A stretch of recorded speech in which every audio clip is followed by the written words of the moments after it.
Have you ever sensed that something about the world just doesn't add up? Not in an obvious way, but as a quiet, persistent hum beneath the surface. You see the news, watch leaders make baffling decisions, and wonder, is this chaos, or is there a hidden design? We're pattern-seeking creatures, always searching for order in the noise. But what if the real decisions shaping our lives happen behind closed doors, in places shielded from scrutiny? This isn't just paranoia. It's a question that's haunted thinkers for centuries. History teaches us about elections and revolutions, but what if the real work is done by those hidden in the wings? What if secret groups bound by oaths have guided events for generations? We don't know their names, but we live in the world they've built. This is the world of secret societies, a shadow world that shapes our own. Tonight we'll pull back the curtain and journey into this mystery. We may not find all the answers, but we'll learn to ask the right questions. Let's start with a name you know, the Illuminati. The word conjures images of shadowy figures manipulating world events. But where did this idea come from? The real Illuminati began in Bavaria, 1776, founded by Adam Weishaupt, a law professor inspired by Enlightenment ideals. He wanted to overthrow abuses of power and free minds from dogma, recruiting intellectuals into secret circles with elaborate rituals. The group operated like a spy network, using code names and a strict hierarchy. Their symbol was the owl of Minerva, not the all-seeing eye. They infiltrated other societies, especially the Freemasons, to spread their radical ideas. For a brief moment, they were a real force for change. But by 1785, the Bavarian government cracked down, outlawed the Illuminati, and exposed its secrets. Weishaupt fled, and the order was disbanded. According to history, that's where the Illuminati ends. But did it really end, or just go deeper underground? The line between fact and legend was about to blur, and the myth would soon outgrow its origins.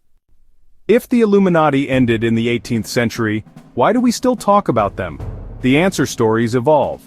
After their exposure, conservative writers blamed the Illuminati for the French Revolution's chaos. The idea of a secret cabal orchestrating world events took root. In America, preachers and politicians warned the Illuminati had infiltrated the new republic. The myth became a political tool, a ghost blamed for any societal ill. With each generation, the legend grew, especially in the 20th century with books, radio, and the internet. The Illuminati myth absorbed other theories and symbols, like the all-seeing eye on the dollar bill. Freemasons became seen as a front for the Illuminati. Today, the myth is everywhere. Memes, viral videos, and celebrity rumors. It suggests a global elite pushing a new world order. The real Adam Weishaupt wouldn't recognize what his group has become. A small club of thinkers became a global monster, a myth that refuses to die.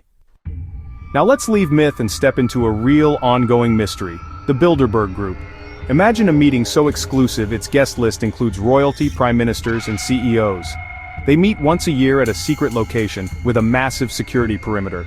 No minutes, no press, no resolutions. What's said in the room stays there. This isn't a conspiracy theory. The Bilderberg Group is real, meeting since 1954. Its stated purpose: candid dialogue between Europe and North America's elite. Secrecy, they claim, allows for honest conversation. But critics ask, is it just a debating club, or are they setting the global agenda? The guest list fuels suspicion. Future leaders often attend before their rise to power. Bill Clinton, Tony Blair, tech giants, all regulars. Is it coincidence their careers skyrocket after Bilderberg? Or is it an audition for the next generation of global power? The line between informal discussion and real influence is razor thin. The secrecy around Bilderberg is legendary, more fortress than forum. For a few days, a luxury hotel becomes one of the world's most secure locations. Police, security agencies, and private contractors create an impenetrable perimeter. Journalists face intimidation and harassment. For years, mainstream media ignored the event. Investigators like Daniel Estulin describe being followed and pressured. Why such extreme secrecy for a private discussion? The official excuse is the Chatham House rule: you can use information but not reveal who said it. In Bilderberg's hands, it becomes a shield power without accountability. In democracies, we're supposed to know who influences our leaders. Bilderberg bypasses all transparency. A prime minister can return home and implement ideas as their own, with the public none the wiser. The meeting acts as an invisible channel of influence. It's a shadow government, hiding in plain sight. And we're left guessing what really happens behind those closed doors.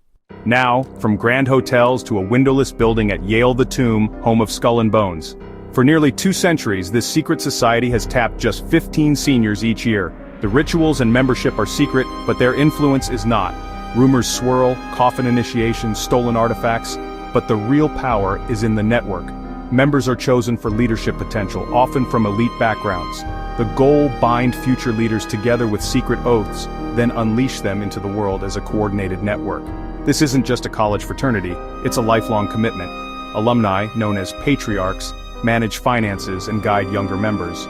They open doors in finance, intelligence, and politics. To be a bonesman is to have a permanent advantage. Loyalty to the order is said to supersede all else. The order comes first. Country, party, and public come second. It's a brotherhood of power, hidden in plain sight, and its reach extends far beyond Yale's campus. The question is, how deep does that influence go? The influence of Skull and Bones is staggering for such a small group. Bonesmen have become CIA founders, media moguls, and US presidents. In 2004, both major presidential candidates, Bush and Kerry, were bonesmen.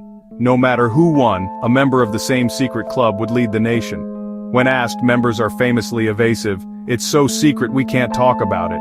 That's not denial, it's an oath of silence, honored even in the Oval Office. What secrets, shared in youth, continue to bind them in power?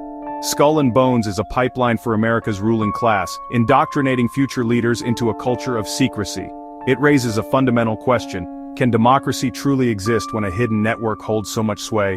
The story of the Bonesmen suggests another system of power operating behind the scenes. It's not about elections, it's about allegiance, and the public is left in the dark.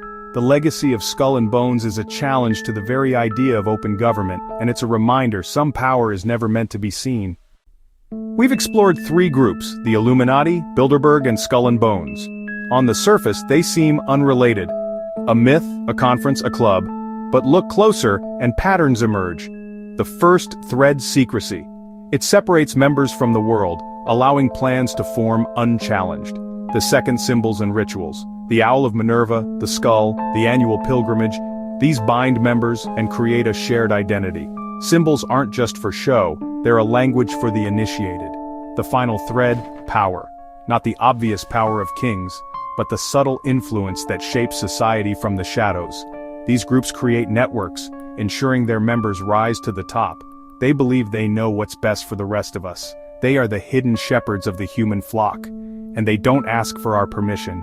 Secrecy, symbolism, and power, these are the pillars of every secret society.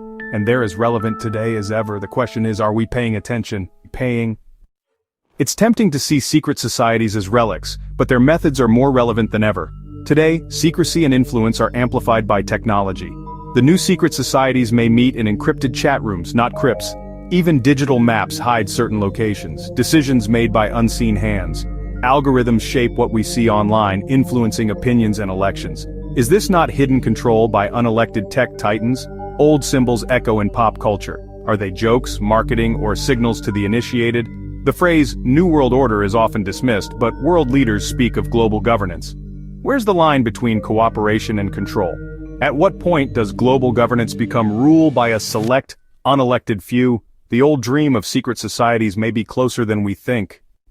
So where does this leave us? Peering behind the curtain can be unsettling, but fear is the enemy of truth. Fear makes us passive and stops us from asking questions. The greatest defense against hidden control is a curious, active mind.